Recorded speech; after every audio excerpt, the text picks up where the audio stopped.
Welcome back to Creative Cooking with Evan. Today, I'm going to show you how to make a dead simple garlic bread recipe. So, the first thing you're going to need to do is let's go over the ingredients. You're going to need a stick of butter, a few cloves of garlic peeled, some parsley or cilantro. I have some cilantro here, and some bread. It doesn't really matter what bread you have. I think white bread works the best, but if you have something else lying at the bottom of your drawer or something, I'm sure that'll work. So first things first, let's melt the butter. Now, you don't want to necessarily just pop it in for half an hour and let it get super hot. I like doing it in 30-minute increments and kind of checking back and forth like that. So the next thing for us to do is just cut our bread. So I'm going to cut this in half, but if you want to cut it into smaller pieces, you can always feel free to do that. So I'm going to cut this all the way down. Don't worry about it if you get a little messy. Don't worry about it if it breaks. We're going to use it all. That's good enough. Okay. We'll leave that little nub over here. So now we have our top and bottom. Let's go check on our butter after 30 seconds. So as you can see, it's already starting to melt. Just to make sure it melts sort of evenly, I'm just going to kind of mash it up and put it back in for another 30 seconds. Here we go. After 30 seconds, it should be good. So, there's a lot of different ways that you can mince or dice the garlic. This is something called a microplane.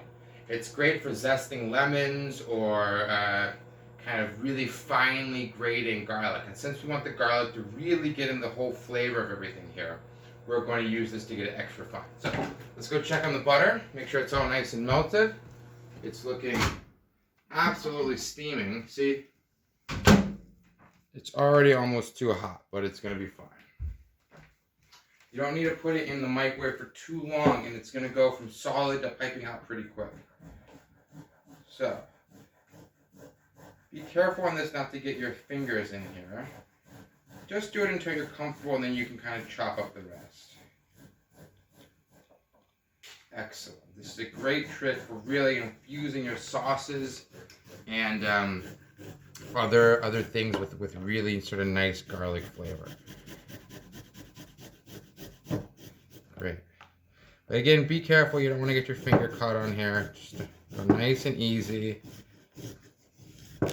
Whoops. Hot.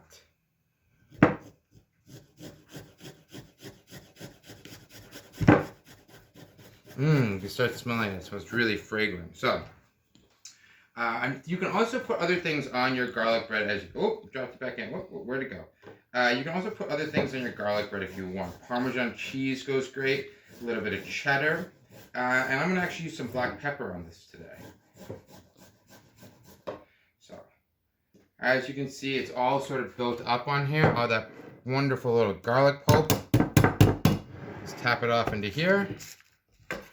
Give these things a nice little chop. Throw those in. And then you're going to want to use one of these. Just a nice little brush. It's going to make everything much easier. So, stir it up with the brush.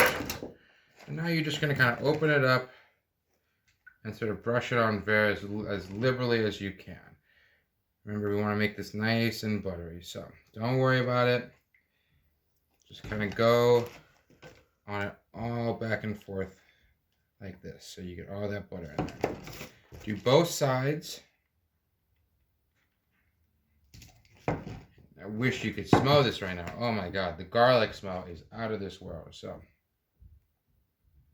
as you can see, we have it all in there. Now, it's always a good idea to put some salt and a little bit of pepper. Just kind of give it a nice little depth of flavor. It's dead easy. I'm going to give this just a couple chops for a little bit of color and a little bit of extra flavor. Here we go. Ooh. So, then I'm going to simply close it up. Grab some tin foil. If you don't have tin foil, you can put it in plainly. and it should be fine. The tin foil will help keep our oven nice and clean. Whoop, not quite enough. That's fine. I'm just going to grab another piece. And again, there's no real rules to this, so feel free to make it a few times. Whoops, and experiment with what you like and what you think is most delicious. A recipe like this can be wonderful for a little bit of improvisation and a little bit of creative thinking in the kitchen. So, put it in the oven, leave it in for about 20 minutes, and we'll check on it when it comes out.